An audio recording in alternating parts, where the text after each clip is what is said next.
तो हेलो, आज के हम इस वीडियो में कवर करने वाले हैं फुल फाइल सिस्टम। एक्सप्लेन करने वाले हैं लिनक्स का। जो कि मैं बताऊं, जो लिनक्स है एक डायरेक्टरी बेस्ड ऑपरेटिंग सिस्टम है। तो जो मतलब उसका जो फाइल स्ट्रक्चर होता है, एक ट्री बेस में अरेंज किया हुआ रहता है। इवन हार्डवेयर भी जो भी रहता है उसी में एक रूट स्लैश मतलब उस फोल्डर में रहता है सब कुछ। अगर मैं दिखाऊं कुछ इस तरह से, जब हम ls करते हैं, ls स्लैश, तो ये जो स्लैश है ना, ये स्लैश के ही अंदर में रहता सब कुछ। आपने कभी ना कभी अपने सिस्टम में ये बिन डेव होम बूट एक्सेट्रा वगैरह आपने देखा होगा। तो आपको ध्यान आया होगा कभी ना कभी तो कि आखिर इसका यूसेस है क्या, ये होता है क्या, और इन सब से मतलब क्या इसका मतलब है। तो मैं आपको बताऊं, तो जो आपको जो ये बिन दिख रहा है यहाँ पे, ये बिन, तो इसका यूज मैं बताता हूँ, इसका यूज क्या होता है मेनली। तो बीन का जो यूज होता है, ये सिस्टम का बेसिक एक्सक्यूबल सॉरी एक्सक्यूजेबल प्रोग्राम्स रखता है। जैसे मैं आपको दिखाता हूँ, एल एस सीपी वगैरह हो गया, L S CP, M D, R M वगैरह होता है, मतलब remove, move, copy. L S में आपको पता ही होगा कि किसी भी फोल्डर के अंदर क्या है वो हम देख सकते हैं। अगर सिस्टम बूट हो गया और कोई एक्स्ट्रा मतलब फाइल नहीं है, तो अब ये कमांड एक्सिक्यूट होता है, तब ये कमांड काम करता है। इसके लिए बिन जो सिस्टम के लिए इम्पोर्टेंट है बहुत ज़्यादा। ओके, मैं आपको दिखाता हूँ इसके अंदर क्या है। ls स्लैश बिन, तो देख सकते हो बिन के अंदर में इतने सारे चीज़ें हैं। जब बूट होती है तब ये सब वर्क करता है। ओके, बहुत सारी चीज़ें हैं। पर रात हो जाएगा इतना देखोगे तो मत देखो, क्लियर करते हैं। और उसके बाद हमें चलते हैं अपने नेक्स्ट, जो कि है हमारा बूट। ओके, तो बूट का क्या यूज होता है जब हमारा सिस्टम बूट होता है, जब हमारा लिनक्स स्टार्ट होता है। तो जो जी आर यू बी ग्रुप करके लिखाता है, वो सब यहाँ स्टोर होता है। मतलब जो भी आप ग्रुप लिखाता है, जितनी भी सारी चीजें, तो यहीं पे स्टोर रहती है। जब लिनक्स हमारा जो बूट होता है, जिसका बूट फाइल होता है, बूट करने के लिए जितने भी सारे फाइल्स रहती है, तो ये यहाँ पे रहता है। देखो, मैं दिखाता हूँ। तो बूट होने टाइम जो भी फाइल्स रहती है सब यहीं पे रहती है। जितने भी सारी चीजें जी आर ई देखो ग्रुप लिखा हुआ है यहाँ पे, तो ये सारी इस बूट फोल्डर में इंस्टॉल रहती है। अब हमारा जो वो है डेव, DEV, डेव। ओके, तो डेव का यूज बताऊँ मैं तो क्या होता है, देखो, लिनक्स हर डिवाइस का एक फाइल फॉर्म मतलब अलग तरह से उसको ट्रीट करता है।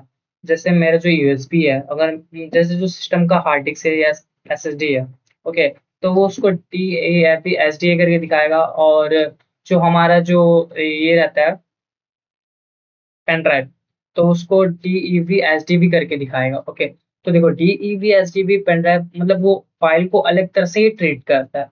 मैं दिखाता हूँ, LSTB करके। ओके, LSTEB, तो देखो, ये जितना भी मेरे हार्ड डिस्क वगैरह में जो भी मतलब डेव फाइल में है, वो सारी चीजें यहाँ दिखा रहा है मेरे को। ओके, लॉग, इनपुट वगैरह जो भी चीज़ है, वो सब यहाँ पे रहते हैं। ओके, तो मेनली ये इसका यूज होता है, समझे।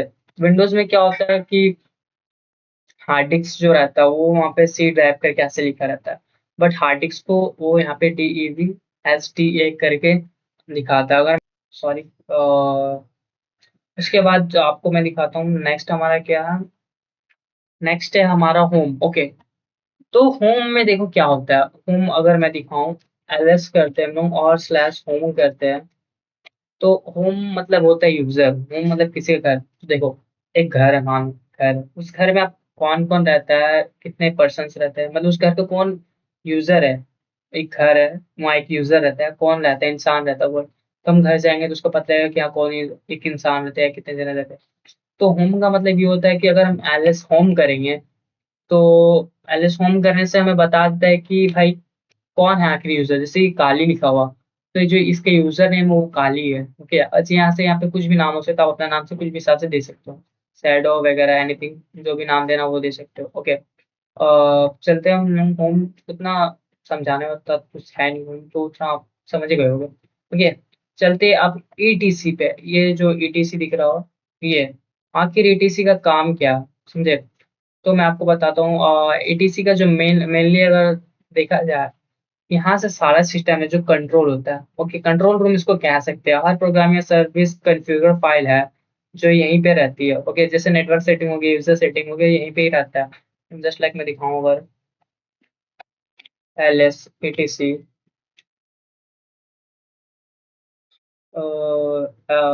L S A T C, देखो एल एस टी सी में जितने भी सारी चीजें हैं, यहीं पे जो भी कॉन्फ़िगर फाइल्स होती है, जो भी रहता है वो यहीं पे रहता है। जैसे मेरे को देखना है नेटवर्क का, देखना है अगर मेरे को, तो मैं नेटवर्क लिखूंगा यहाँ पे, नेटवर्क। देन जो नेटवर्क के जितने भी कॉन्फ़िगर फाइल्स है और जो जितना भी कंट्रोल होता है, सब कुछ यहीं पे रहता है। और उसका स्टार्टअप जो भी होता है, यूजर डिटेल्स जितने भी रहते हैं, सब यहीं पे रहता है। ओके, मैंने वो यूजर अभी मैंने बनाया नहीं लिनक्स पे, और ना पासवर्ड डाला। अगर वो होता तो मैं शो कर देता। ओके, बस मैं नॉर्मल डाला। ओके, अब हम लोग होम का तो बात हो गया, अब हम लोग चलते हैं वार। ओके, तो वार देखते हैं, यहाँ पे वार होगा। ओके, ये रहा वार। तो ये देख सकते हो वार, वार का यूज क्या होता है। तो वार का जो मेन यूज होता है, जैसे आप जो मतलब जो फाइल्स बार बार चेंज होती है, जैसे कैच हो गया, लॉग हो गया, मेल्स हो गया, वही सब जो बार बार चेंज होता है वो सब यहीं पे रहती है। ओके, देखिए मैं एलएस वार करके दिखाता हूँ। एलएस वार, तो देखो backup, catch, sleep, local, log, mail, ट्रांसफुल, टर्म। तो बार बार मैं कह रहा था कि बार मतलब हाँ, जब सिस्टम रन होता है तो सिस्टम रन होने टाइम जो भी फाइल्स चेंज होती रहती है बार बार, जैसे लॉग हो गया, कैच हो गया, और ये ऑप्टरन स्पूल, डब्ल्यू, जो भी चीजें वो चेंज होती रहती है, तो सारी वार फोल्डर में ही रहती है, तो उसको हम लोग वार कहते हैं। ओके, अब चलते हैं हम लोग टैम्प। तो टैम्प का क्या होता है मेनली यूज में बताऊं, तो टैम्प जो वो टेम्परेरी फाइल, जितने भी टेम्परेरी फाइल जो रन करती है, जब सिस्टम रन करता है, तो वो होता है। अगर मैं एलएस करता हूँ टैम्प, तो देखो जितने भी टेम्परेरी फाइल्स है वो अभी यहाँ पे है। ओके, जब हमारा सिस्टम जो है वो जब रीस्टार्ट होता है, तो रीस्टार्ट रीबूट होता है, रीबूट होने के बाद वो सारी फाइल्स हट जाती है, डिलीट हो जाती है, जो टेम्परेरी फाइल्स होती है जो अभी के लिए फिलहाल रन कर रही है, जितने भी ये फाइल्स तुम्हें दिख रहे हैं, जब हम सिस्टम रिबूट करेंगे तो सारी फाइल्स डिलीट हो जाती है। ओके, तो समझ में आया? ओके, तो यही सारी चीजें रहता है जो आप होम में आपको देखने को मिलता है, इतने सारी चीजें फाइल सिस्टम में आपको देखने को मिलता है, और भी चीजें हैं। ओके, तो अब ये है रूट। अब हम लोग जानते हैं रूट, रूट का मेन यूज क्या होता है। सो अभी हम लोग अगर रूट को यूज करेंगे, एल एस रूट करते हैं, तो देखो ये क्यों क्यों बता रहा है cannot open directory root permission denied, ये ऐसा क्यों दिखा रहा है? क्यों? क्योंकि हम यूजर है। ओके, ये सिर्फ एडमिन को ही परमिशन देता है रूट में जाने का, यूजर को नहीं देता ये परमिशन। अगर जैसे अगर मैं सुडोस को करता हूँ, देन अभी मैं क्या हूँ, रूट में आ गया हूँ। ठीक है, रूट, मैं भी एडमिन हूँ, कुछ भी कर सकता हूँ रूट में हूँ। अगर मैं स्लैश रूट करता हूँ, तो ये मेरे को परमिशन दे दे रहा है, फिर वो एरर नहीं आ रहा। क्यों? क्योंकि अभी मैं एडमिन हूँ, रूट में हूँ, इसलिए नॉर्मल यूजर इसको एक्सेस नहीं कर सकता है। ठीक है, तो रूट का सिंपल यही मतलब होता है, और रूट से काफी डीप पे जाना नहीं है। ओके, अभी हम और ये पी आर ओ सी, तो इसके बारे में समझाते हैं कि आखिर इसका जो मेन यूज है वो क्या होता है। ठीक है, तो देखो ये रियल टाइम रनिंग प्रोसेस दिखाता है कि सिस्टम में जो भी प्रोसेस हो रहा है वो दिखाता है, फाइल्स निकालती है। देखो, अगर मेनली कहा जाए तो एक्चुअली ये फाइल्स नहीं होती है, बल्कि वर्चुअल फाइल्स होती है। अगर मैं इसको एलएस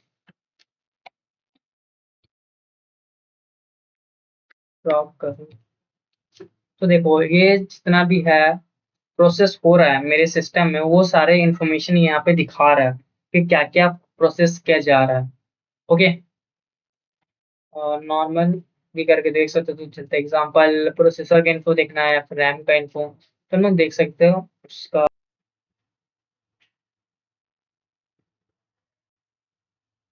ओके, तो अभी हम लोग देखते हैं लिब 64 आखिर क्या है।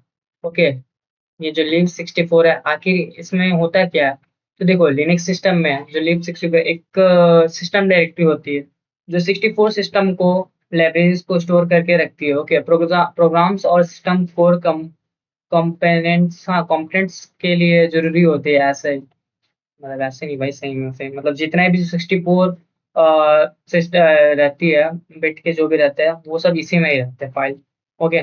और जैसे अगर लिब है, ये सिंपल सा है कि ये आपका लिब 32 है, तो ये 32 बिट के लिए यहाँ पे फोल्डर है। जैसे 32 बिट लाइब्रेरीज के लिए, जैसे 32 बिट के लिए कुछ जैसे हम इंस्टॉल करते हैं ना कुछ भी ब्राउजर से, तो 64 बिट का है, ऑपरेटिंग सिस्टम में 32, तो उसी का जो लाइब्रेरी है फोल्डर बना हुआ, जितने भी 64 बिट के जो भी फाइल रहती है वो इसमें सेव रहती है, इस लाइब्रेरी में। ओके।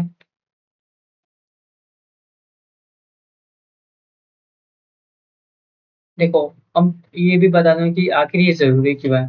जब सिस्टम बूट होता है, जब रन होता है, तो ये लिब 64 जो होता है ये जरूरत होता है। मैंने अभी जैसे तो आपको दिखाया होगा, ये रन होने टाइम, एक सेकेंड, कॉन्फ़िगर जो जब बूट होता है, एलएस बूट करते हैं हम, बूट। तो देखो यहाँ पे AMD 64 करके ऐसा आ रहा है, देखो 64 काली सिस्टम है, AMD 64। तो जब ये इसलिए इतना जरूरी है, अगर ये नहीं रहा तो भाई मतलब रन नहीं होगा। ओके। 32 बिट का भी होता है सिस्टम, 64 का भी होता है, विंडोज ऑपरेटिंग सिस्टम जिसको कहते हैं हम लोग।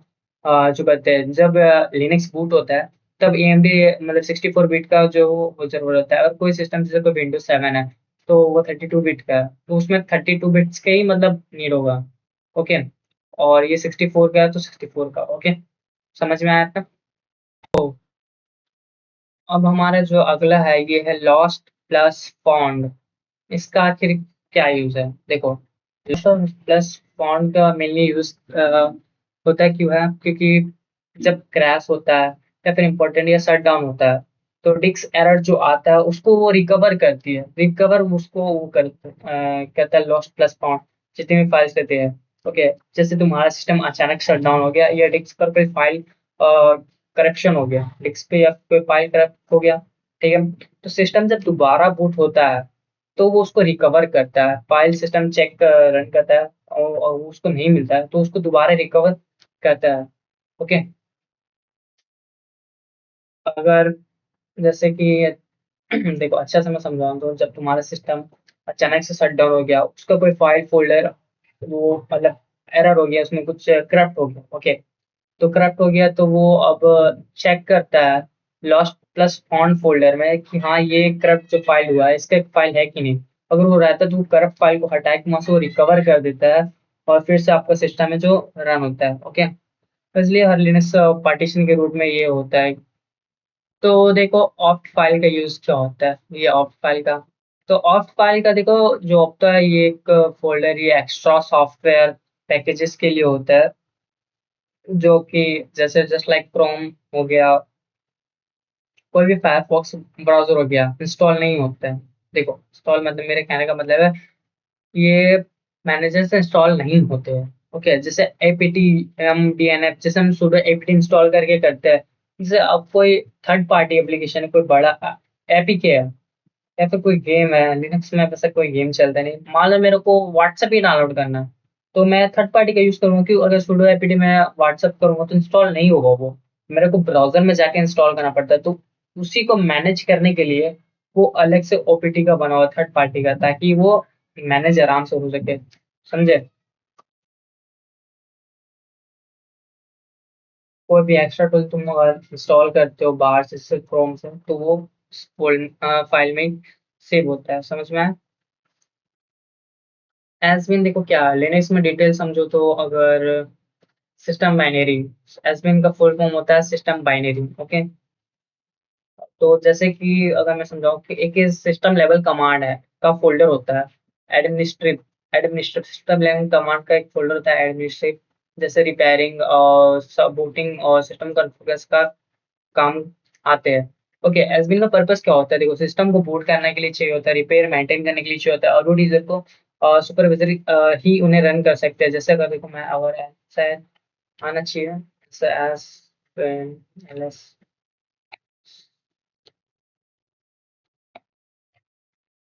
तो देखो इतने सारे इसके अंदर में चीजें हैं जो मैंने बताया, बूट करने के टाइम काम आता है, रिपेयरिंग करने का टाइम आता है।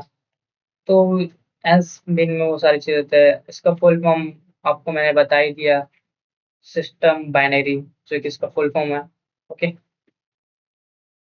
फाइल सिस्टम अगर चेक करना, रिपेयर करना, तो हम एप एस के यूज करते हैं। रिबूट करने के लिए तो रिबूट करने के लिए हम लोग रिबूट कमांड यूज करते हैं। शटडाउन करने के लिए शटडाउन यूज करते हैं। और नेटवर्क देखने के लिए IF कॉन्फ़िग का यूज करते हैं, जस्ट लाइक दिस। क्लियर करते हैं इसको। IF कॉन्फ़िग का इस्तेमाल करते हैं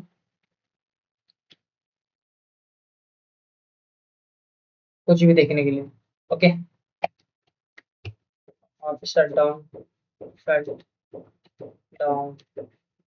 क्या रिबूट लिखेंगे, तो ये रिबूट हो जाएगा। फिलहाल मेरे को रिबूट करना नहीं है। सो रहते, सो आज के लिए इतने ही रखते हैं, मिलते हैं नेक्स्ट में।